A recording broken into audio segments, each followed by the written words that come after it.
Waves across the national capital. Around 6:55 p.m. In fact, the police has confirmed the time as 6:52 p.m. A Hyundai i20 suddenly exploded, killing 8 people and leaving several others injured. The powerful blast sparked a massive fire, damaging nearby vehicles. The Delhi police have registered an FIR under the UAPA, Explosive Substances Act, and the BNS sections for murder and conspiracy to murder. A massive investigation has now been launched. In a major development, Delhi police have traced the vehicle to Pulwama district in Jammu and Kashmir, to the Shambhura village in Pulwama district. Originally registered in Gurugram and owned by Mohammed Salman, the car had changed hands multiple times before reaching a man named Tariq in a Pulwama village. The first owner, Mohammed Salman, has also been detained for questioning. He facilitated the sales illegally without proper ownership transfer. Now the central agencies probe possible terror links behind the Pulwama connection and also whether or not there is a connection with the module that was busted with nearly 3 tons of explosive making material from Faridabad, and that also had a link to Pulwama. So are these all connected, and is it the same module? Now, let's try and understand this. Investigators are actually now probing a possible Pulwama connection in the ongoing blast case after key developments emerged in this entire Hyundai i20 car. Now, we're naming the brand because that's the car that was involved, but the i20 was believed to have been used in the incident. Sources confirm that this car, which has changed 4 hands since 2014, so nearly 11-year-old vehicle, was first bought by Mohammed Salman on the 18th of March 2014.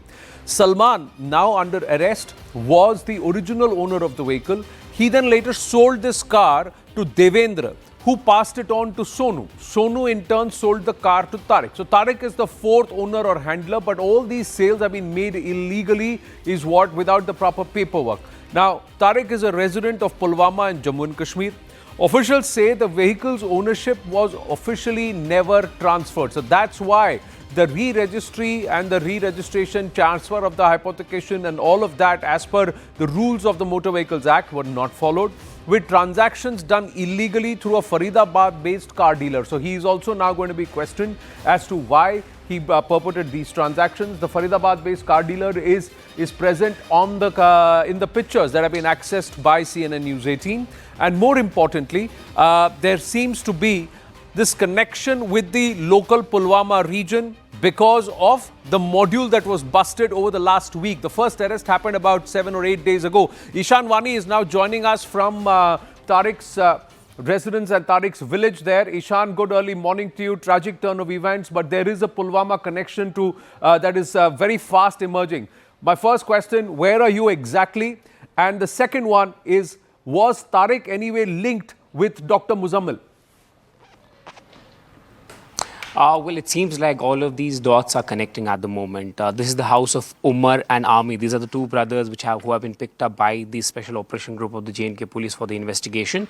And the guy that you see in the picture since yesterday is actually not Tariq, but one of their sons, whose name is Umar. And he's a plumber by profession. He lives here. The family says the only car that they know about is this one, which is registered in Jammu and Kashmir.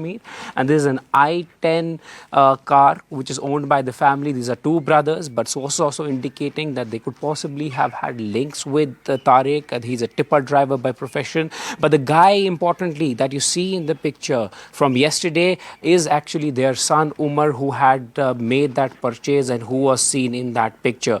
The family is clear that they had no idea about their son, and he has never actually, according to the family, never visited Delhi. But Amir Rashid and Umar Rashid have been picked up. They have been questioned. The guy holding the key is Amir Rashid in the picture, and even the family says they were shocked to see their son holding key of a car which they have no clue about. So there could be possibly leads and links to this incident, but this is a Shambhura village of Pulwama where the family yesterday said that there was a police team which arrived at their doorstep and took both the brothers, and the investigation is now circling about Tariq. That what is his role? Did he facilitate in buying that vehicle and passing it on to Dr. Umar, about whom the agencies are still trying to unearth.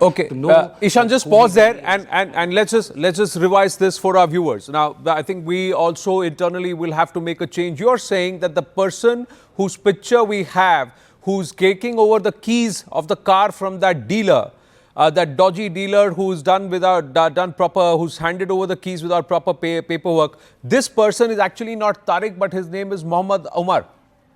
Is that correct? Yes, yes, absolutely right. The family has identified him as their son. His name is Amir Rashid. Amir Rashid.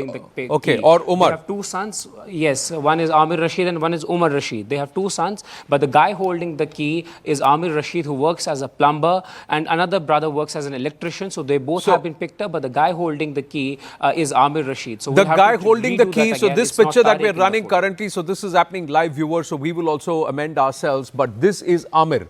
And you're saying that Amir and Umar are not the same person. Amir Rashid is one person. Umar Rashid is his brother. Both of them live in this house where you are standing. And Tariq, the tipper driver, has also been arrested. So do we have a picture of Tariq? Well, we don't have a picture of Tariq at the moment, but because we're relying on this picture since yesterday. When we showed it to the family, they confirm is their son Amir Rashid, but they have no clue when he visited Delhi, when he purchased any vehicle. The only vehicle that they know about is the one which is parked at their doorstep, which is registered in Jammu and Kashmir in the district itself, which is JK13 number. You will notice here 13C7345. But there are links according to sources between all of them that they might have been. Right, Ishan. Just one more question. Arunima is joining us with more details. Ishan, just asking you. Have both Umar and Amir, the two brothers, have both of them been detained by the cops? Yes, absolutely. Both of them have been picked up. Yesterday, police team came here. They picked up both Amir and Umar and taken them for the further investigation. Right. Thank you. Now, we're going to come back to you for more details. So, viewers, there are now 3 players from this region, this Sambura village in Pulwama. Let's just clarify that. The owner to whom this car was given is Tariq, a tipper driver. But the person in the picture, that person's name is Amir, who's the one who's taking the keys. He is being picked up and he has a brother named Umar, and that Umar person has also been now picked up. So there are 3 entities in this entire car transfer. The person in the picture who's receiving the key or the symbolic key, that person is Amir and not Tariq. But there are 3, all of them belong to the Sambura village. Why did Amir go and collect this key on behalf of Tariq is again a subject matter of investigation. The family itself is flummoxed, as Ishan was saying. Now we have more information coming through. Arunima joining us with these details that the Delhi police have now confirmed that there are body parts that have been found inside the vehicle. It could be the driver. It's still under in the realm of assumption. Forensic teams are picking up body parts for further testing. There is no clarity if there was only a driver in the car or there were multiple passengers or multiple people in the car. There's no clarity there. But Arunima, let's listen into the cops before we go across to Arunima. The investigation is going on and we cannot conclusively comment upon anything. Once we have the facts, hard facts in hand, then only we'll be able to tell. The FSL is doing the same thing only. They are lifting the traces of explosives, and based on their testing, they will be able to conclusively tell. How long does that process take usually? Just now we were talking to them, maybe 1 or 2 days they will expedite the process and maybe they will be able to tell us in a day or 2. Body अभी तो देखो, अभी तो चल रहा है, अभी FSL की टीम है, वो लोग उठा रहे हैं उसको, और उसके अंदर कुछ बॉडी पार्ट्स भी हैं, तो let us see how it connects. Interesting though that neither Tariq nor Umar nor Amir were in the car because all 3 of them are alive and they are in the police custody. So who was driving the vehicle? Who did Tariq give that car to, or Amir or Umar? Were they aware? Who was the person who took that car and brought that car into Delhi if this car had been now taken into Jammu and Kashmir?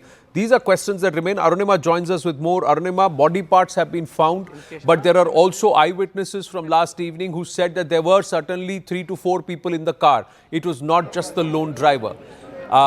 People who were eyewitnesses, who were just in the vicinity and who narrowly were saved.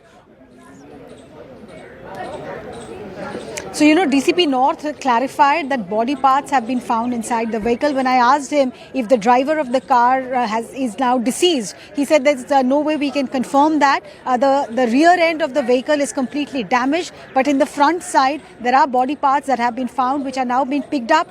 do all the body parts belong to one person, or they are body parts of more than one? Because like you said, eyewitnesses seem to believe that at least 3 people were in the vehicle. So once these parts are picked up and subjected to scientific tests like DNA testing, only then we will know whether this was only the driver. You know, why this also becomes important is once again drawing parallel to the Pulwama attack that was carried out. Usually when a fidayeen attack like this happens, which Jaish has carried out in the past as well, there's one fidayeen. So in this case, if there's more than one person, is this an accidental blast that was triggered off?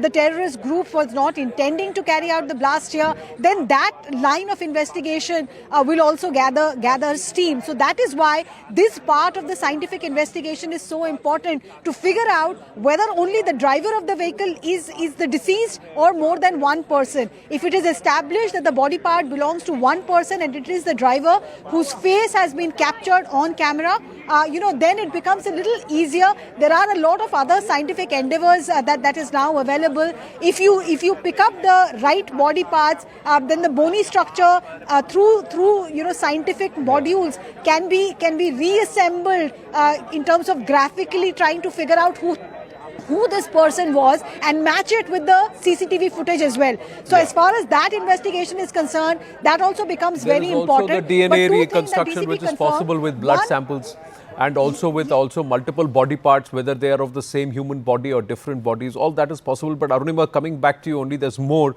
that this entire Faridabad module link, that's also now being probed, because